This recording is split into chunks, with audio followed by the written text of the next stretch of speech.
Good evening students, this is Dr. Anurag and I welcome you to the present session of Science and Technology. And Science and Technology में हम लोग defence take अभी cover कर रहे हैं. Defence tech पे already session 1 आ चुका है. We covered in detail the various types of missiles and also the cruise and the ballistic missiles of India. We covered it in detail in session 1. आज session 2 है defence tech का and we will be having a detailed look over the conventions over weapons of mass destruction and what has been the response of India towards these weapons of mass destruction. तो आज हम weapons of mass destruction पे और India के relation पे detailed focus करेंगे. यहां से मैं एक सवाल एक्सपेक्ट कर रहा हूं. And students, if you have not subscribed yet to our YouTube channel Knowledge Mantra, please do it now. Every day we are going to upload 1 or 2 videos focused over various aspects of UPSC syllabus, which is going to help you in UPSC prelims and mains. So subscribe to our YouTube channel to get the latest updates. And after covering and after going through the whole video session, you will be a master over the topic of India and weapons of mass destruction. तो चलिए शुरू करते हैं आज का session. Weapons of mass destruction मैं बता दूं, the weapons of mass destruction are nuclear, radiological, chemical या बायोलॉजिकल वेपन्स या एनी अदर वेपन्स और आर्म्स. तो न्यूक्लियर, रेडियोलॉजिकल, केमिकल या बायोलॉजिकल वेपन्स या कोई भी arms and ammunition which kills significant number of humans or causes significant damage to humans or human made structures. तो weapon of mass destruction का मतलब ही है, फोकस है मास के ऊपर. दैट मीन्स जिससे significant number of individuals की डेथ हो जाए या significant number of individuals incapacitated हो जाए या इफेक्ट हो जाए एक रीजन या एक कंट्री में, उन्हें वेपन्स ऑफ मास डिस्ट्रक्शन कहते हैं.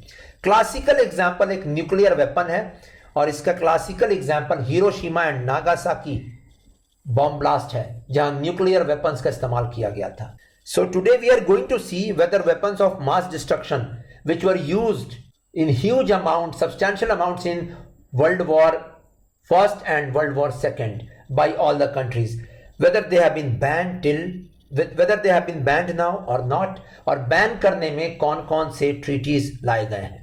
तो यहां पे न्यूक्लियर वेपन्स का तो आपको समझ में आ रहा है और रेडियोलॉजिकल वेपन्स का मतलब. यहां पे 2 और शब्द हैं. Biological weapons. बायोलॉजिकल वेपन्स का मतलब होता है यूज ऑफ दोज जर्म्स और टॉक्सिन्स डिराइव्ड फ्रॉम जर्म्स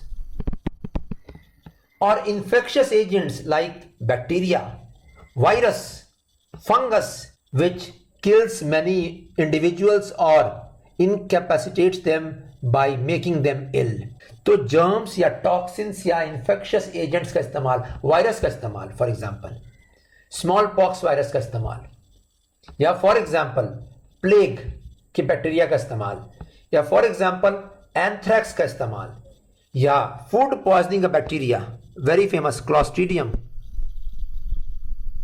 तो क्लॉस्ट्रीडियम बैक्टीरिया का इस्तेमाल, ये सारे बैक्टीरिया या वायरस जो टॉक्सिन्स, जो पॉइजन निकालते हैं, इनका इस्तेमाल ह्यूज नंबर ऑफ इंडिविजुअल्स को किल कर सकता है और इसी का नाम है biological weapons.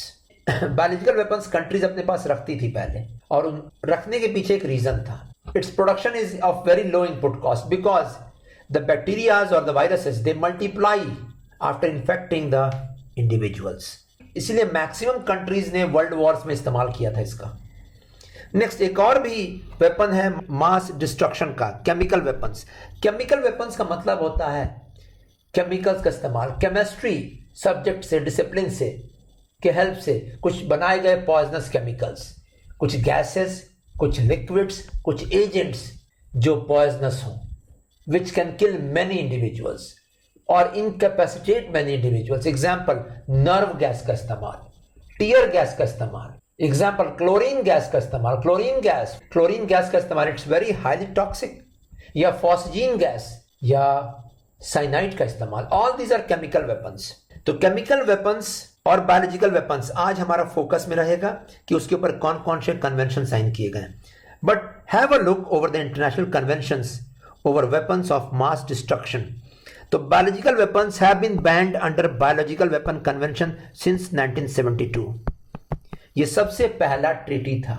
In short, chemical weapon से पहले आया था biological weapon convention. Next, chemical weapon convention आया 1993 में। नेक्स्ट, लैंड माइंस को बैन करने वाला ट्रीटी आया 1997 में। इसको एक और नाम दिया गया ओटावा ट्रीटी, क्योंकि ओटावा में साइन हुआ था। तो लैंड माइंस भी ह्यूज डिस्ट्रक्शन कॉज करते हैं। Always hear some news about the police personnel getting killed because of land mine blast in the Naxalite belts. So landmines, they have been banned under the Ottawa Treaty of 1997. Next, cluster munitions. Cluster munitions have been banned under the Convention of 2008. Cluster munition का मतलब होता है एक explosive bomb, a cluster bomb which ejects out smaller bombs. In short, cluster bomb, whenever it is launched or airdropped, it releases smaller bombs which causes significant damage to many cities. So cluster munitions have also been banned.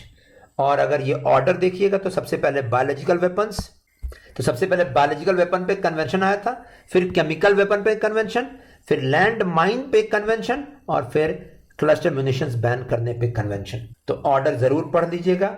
And हमारा आज का focus रहेगा biological weapon convention और chemical weapon convention के ऊपर। So biological weapon convention एक legally binding treaty है, जिसने भी साइन किया उस पर लीगली बाइंडिंग है ये। It outlaws all biological arms. Biological arms या वेपन्स का मैंने एग्जांपल दिया आपको, वायरस, बैक्टीरिया। इनफैक्ट इनका इस्तेमाल बहुत पहले से चला आ रहा है। Right since the ancient times Romans and Greeks ने भी इस्तेमाल किया था कॉर्प्सेस का, डेड बॉडीज का इस्तेमाल to poison the water in the wells. तो वायरस, बैक्टीरिया, और इसमें बहुत फेमस है फूड पॉइजनिंग का बैक्टीरिया, मैंने अभी बताया, क्लॉस्ट्रीडियम बोट्यूलिनम। सो इसके अलावा एंथ्रेक्स, स्मॉल पॉक्स का वायरस। सो बहुत सारे एग्जाम्पल्स हैं और इनका इस्तेमाल किया गया है वर्ल्ड वॉर 1 में बहुत ज़्यादा। So this biological weapon convention, it was initiated in 1972. It was opened for signature and it entered into force in 1975. It currently has 183 states parties, including Palestine. Now this is very important. Palestine is also a member of biological weapon convention. But almost 10 countries have neither signed nor ratified the treaty. तो 10 states जिन्होंने sign नहीं किया, उसमें maximum states या तो Africa में है या पैसिफिक ओशन के आइलैंड्स हैं। Chad for example, Comoros, Djibouti, Eritrea and South Sudan and Namibia, ये 6 देश पूरे के पूरे अफ्रीका में हैं। And Kiribati, Micronesia and Tuvalu, ये पैसिफिक ओशन के आइलैंड्स हैं। लेकिन यहाँ पे एक सिग्निफिकेंट नेम है, इजराइल।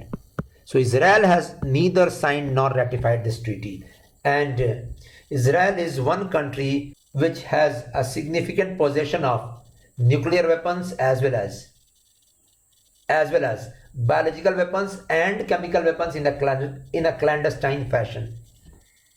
तो बायोलॉजिकल वेपन कन्वेंशन, मैं यहाँ पे एक पॉइंट और बता दूं, इसका प्रिकर्सर था 1925 का जेनेवा प्रोटोकॉल। जेनेवा प्रोटोकॉल में भी बायोलॉजिकल वेपन्स के ऊपर, यूज के ऊपर बैन लगाया गया था। But Geneva protocol only band the use of biological weapons, while biological weapon convention bans completely the development, production, stockpiling and usage of biological weapons including toxins. तो हम देख सकते हैं आगे के स्लाइड पे, the biological weapon convention prohibits development, stockpiling, acquisition, retention and production of biological agents. And not only this, it also bans the use of delivery vehicles which are designed to carry such agents. The delivery vehicles including missiles which can carry the biological weapons, they are also banned under this convention. एक तरह से ये all encompassing ban है। And Geneva Protocol में केवल usage ban था। The countries could stockpile, produce and develop biological weapons. तो ये ज्यादा कॉम्प्रिहेंसिव कन्वेंशन है और ये इंप्रूवमेंट है जिनेवा प्रोटोकॉल के ऊपर। लेकिन यहां पे कुछ एक्सेप्शंस हैं। परमिशंस ग्रांट किए जाते हैं to use biological weapons for prophylactic purposes, prophylaxis and for protective purposes. So what is the meaning of prophylaxis? It means to prevent the occurrence of a disease. तो disease prevention के लिए आप ऐसे bacterias के stocks रख सकते हैं और यूज कर सकते हैं, but only for preventing a disease, and that is for health care, and also to prevent the outbreak of any disease, protective purpose के लिए. So prophylaxis and protective purposes, one country can use the biological weapons. In short, there are exceptions to biological weapon convention, and India has signed and ratified this treaty. This shows India's stance on such weapons. Right since independence, India has been a big criticizer of biological and chemical weapons. और 2004 में doctor APJ Abdul Kalam, जो हमारे former president थे, उन्होंने तो ये भी कह दिया था that biological weapons are a menace to humanity, they should be wiped out from the globe. तो इंडिया शुरू से ही बायोलॉजिकल वेपन्स के खिलाफ है. और यहाँ पे ऐसा नहीं है कि बायोलॉजिकल वेपन कन्वेंशन साइन करते ही सारे कंट्रीज इसको फॉलो करते हैं. Many countries even after signing and ratifying this convention develop and produce biological weapons. A classical example of this was the former USSR. But by 2019, this current scenario is the maximum of the biological weapons have been removed, destroyed from the world. So this was all about the biological weapons. एक history देख लीजिए यहाँ पे. The biological toxins were historically employed in the warfare. You can see the Romans used the decomposing bodies to poison the water wells. The British used smallpox virus in North America. Mongols used plague infected corpses. तो हम देख सकते हैं war के लिए किस हद तक इंसान चला गया है. In World War I, Germany used anthrax and cholera and plague. And after this, the Geneva Protocol in 1925 was signed up. It banned or it prohibited the use, and just 50 years after this, the Biological Weapon Convention bans use, development and production, except for prophylaxis and protective purposes. So that was all about the Biological Weapon Convention. One can see it upon the map, the countries which have not signed this convention. You can see the Pacific Ocean islands and some countries of Africa. Now what is important is Israel. Israel has not signed, not ratified this treaty. So that was all about Biological Weapon Convention. Moving ahead to cover Chemical Weapon Convention. Chemical weapons.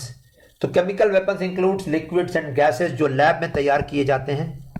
Example, even carbon monoxide भी एक chemical weapon है, क्योंकि उसके presence में oxygen carry नहीं हो पाता है सेल्स तक, and the individual dies. Besides this, nerve gas, tear gas and phosgene, also pure chlorine gas, even chlorine gas is highly toxic chemical weapon. So all these chemical weapons were stockpiled and used by the countries in the earlier wars, even as recent as the Vietnam War of 1960s.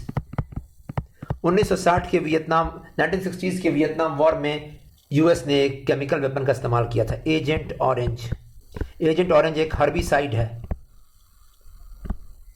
In fact ये केवल एक chemical weapon नहीं था, बहुत सारे chemical weapon इस्तेमाल किए थे यूएस ने, लेकिन एजेंट ऑरेंज सबसे ज्यादा इस्तेमाल किया जाने वाला केमिकल वेपन था. Herbicide, it was used to kill the complete vegetation in Vietnam, all to enable the aircrafts of US to have a better look over the Vietnamese troops and forces on the land. तो agent orange का इस्तेमाल, agent orange एक herbicide है, याद कर लीजिएगा. तो chemical weapon convention भी एक वेपन ऑफ मास डिस्ट्रक्शन को लेकर एक ट्रीटी साइन किया गया, मल्टीलैटरल ट्रीटी है. ये एक आर्म्स कंट्रोल ट्रीटी है.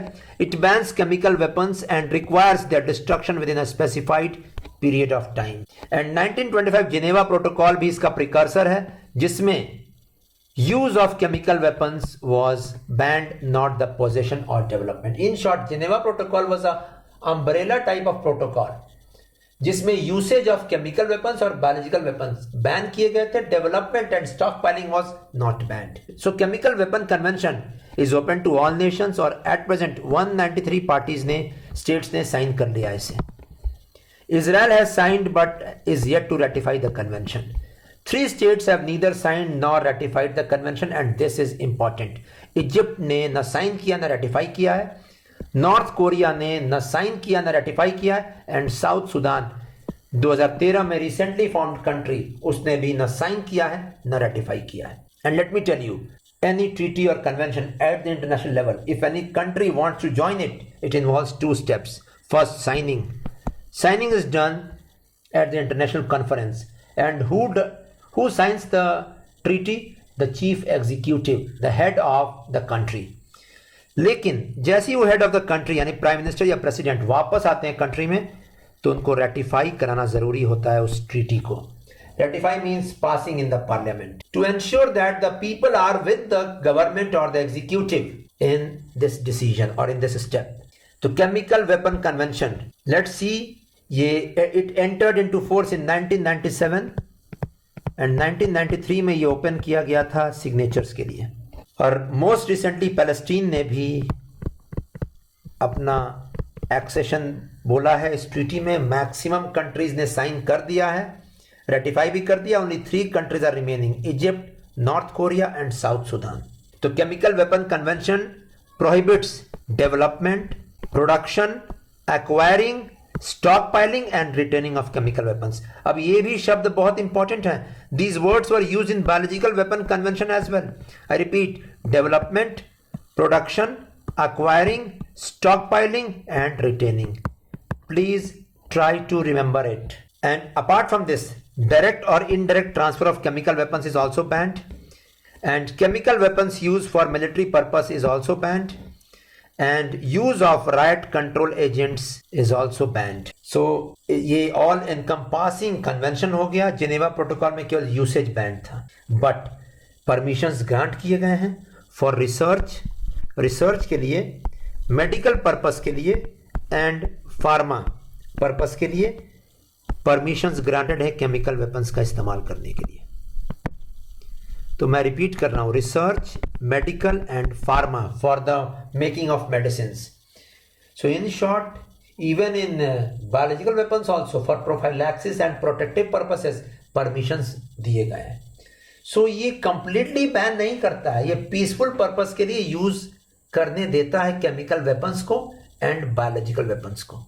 And till November 18, 96.62% of world's declared chemical weapons have been destroyed. Complete destruction हो चुका है. So 97% के आसपास वर्ल्ड के chemical weapons destroy हो चुके हैं. And let me tell you, and even as per the website of this convention, India had some chemical weapons and it was destroyed in the year 2009. Next, इसके अलावा कुछ और भी chemicals हैं जिनको कि नेम नहीं किया गया है केमिकल वेपन कन्वेंशन में, because they have large scale industrial uses and उनका यूज रेगुलेटेड है, बैंड नहीं है. I repeat, some chemicals which have their usage in industries, they are not banned completely, their production is regulated. Example, phosgene.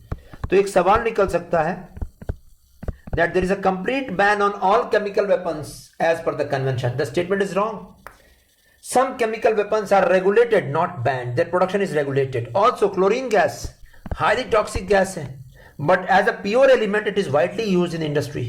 तो ये चीजें ध्यान देने वाली हैं. Next, chemical weapon convention को देखने के लिए एक ऑर्गेनाइजेशन बनाया गया, ऑटोनॉमस इंटर गवर्नमेंटल ऑर्गेनाइजेशन. नाम है organisation for the prohibition of chemical weapons. ये इंटर गवर्नमेंटल ऑर्गेनाइजेशन है, ये इंप्लीमेंट करता है chemical weapon convention which entered into force in 1997. The organisation for prohibition of chemical weapons has its headquarters in the Hague, Netherlands. यानी जहां पे international court of justice का headquarters है, वहीं पे OPCW का भी हेडक्वार्टर्स है. And this organization was awarded the 2013 Nobel Prize for Peace for its extensive efforts to eliminate chemical weapons. It is an autonomous body. Let me tell you, it is not a subsidiary of UN. UN से, United nation से, संयुक्त राष्ट्र से ये कहीं किसी तरीके से संबंधित नहीं है. It's autonomous intergovernmental body. And it has been very, very successful in eliminating chemical weapons from the whole of the world. So this was all about the Organization for Prohibition of Chemical Weapons. Now in this diagram, in this map, you can see कौन कौन से देशों ने sign नहीं किया, वो red से marked हैं. इजिप्ट ने न साइन किया न रेटिफाई किया, साउथ सुडान ने नहीं किया, और नॉर्थ कोरिया, एक एविल स्टेट जिसे नाम दिया गया है, ये जरूर याद कर लीजिएगा. So Egypt, North Korea and South Sudan. So these three countries have neither signed nor ratified the treaty. So with this we end today's session. इस सेशन से कुछ क्वेश्चंस निकल सकते हैं. क्या ये ऑल एनकम्पासिंग बैन है? यस, ऑल एनकम्पासिंग बैन है, but permissions are there. Permissions केवल prophylaxis, protective, industrial and medicine purpose के लिए. और जिनेवा प्रोटोकॉल किया था, और उसमें और biological weapon convention and chemical weapon convention में डिफरेंस. एंड ऑर्डर जरूर याद कर लीजिएगा, कौन सा पहले साइन हुआ है, which was signed earlier, which was signed later on. And आपका एक टास्क है, इंडिया के पास कौन सा केमिकल वेपन था as per the website of organisation for prohibition of chemical weapon. So please write the name of the chemical weapon which India possessed in the comment box. So that ends the session. Thanks a lot.